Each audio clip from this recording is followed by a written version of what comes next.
राधे राधे मित्रों। पुरुषोत्तम महात्म अष्टम अध्याय। सूत जी बोले, हे तपोधन, विष्णु और श्री कृष्ण का संवाद सुनकर नारद जी ने पुनः प्रश्न किया, हे भगवान, लक्ष्मीपति के बैकुंठ गमन के पश्चात क्या हुआ सो मुझे सुनाओ।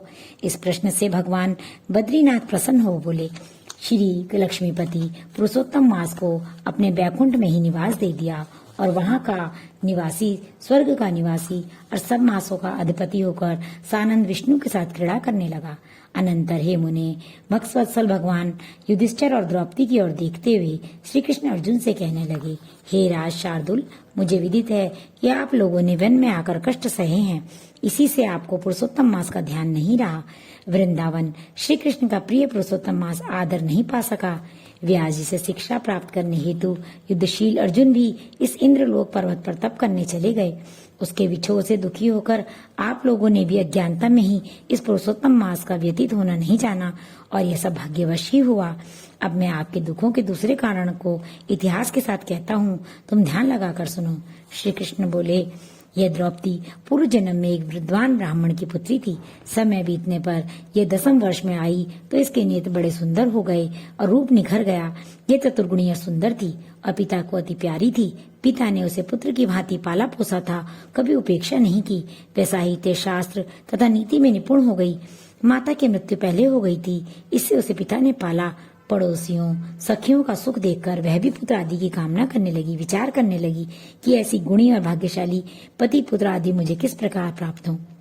वह सोचती कि अब क्या किया जाए, किस देव की उपासना की जाए, मुनि के समीप जाऊं, कौन सा तीर्थाटन करूं। मेरा भाग्य क्या सोया हुआ है, कोई मुझे पत्नी रूप में अंगीकार नहीं करता। इतना विद्वान होने पर भी मेरे पिता भाग्य दोष से ही मूर्ख बने हुए हैं, जो विवाह की वयस होने पर भी मेरे लिए उपयुक्त वर नहीं ढूंढा। मैं अपनी सखियों में प्रमुख बनी हुई हूँ, फिर भी कुंवारी हूँ। मेरी सखियों के स्वामी के सुख का जैसा अनुभव है, मुझे वैसा नहीं है। इसी से मुझे अत्यंत क्लेश है। इसी प्रकार इच्छाओं के समुद्र से चिंतातुर वह कन्या मोह और शोक के सागर में डूब गई।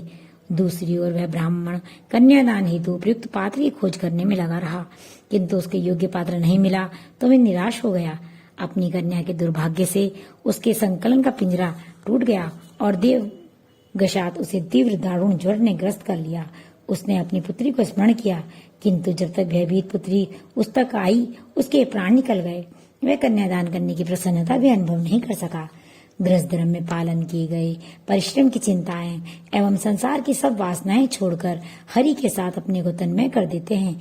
इसी तरह निपुण ब्राह्मण ने नीलकमल की भांति सुंदर त्रिभंग ललित स्वरूप श्री हरि पुरुषोत्तम स्वरूप में अपना चित्त लगाकर उन्हें स्मरण किया।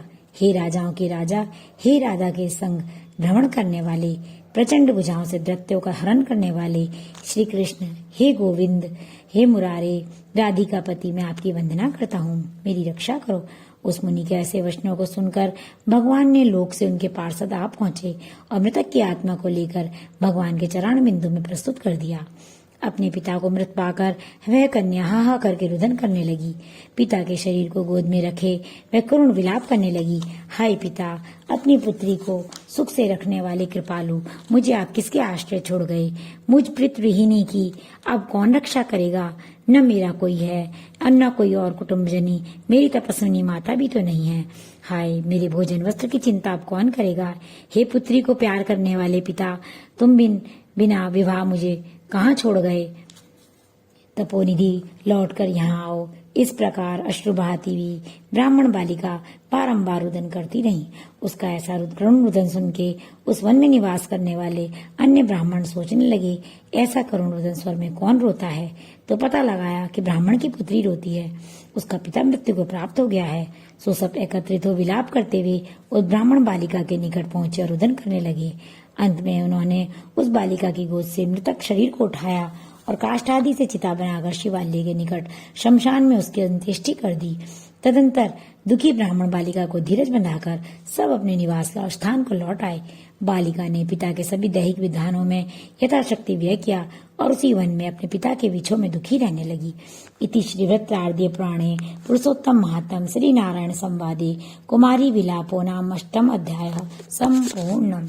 राधे राधे।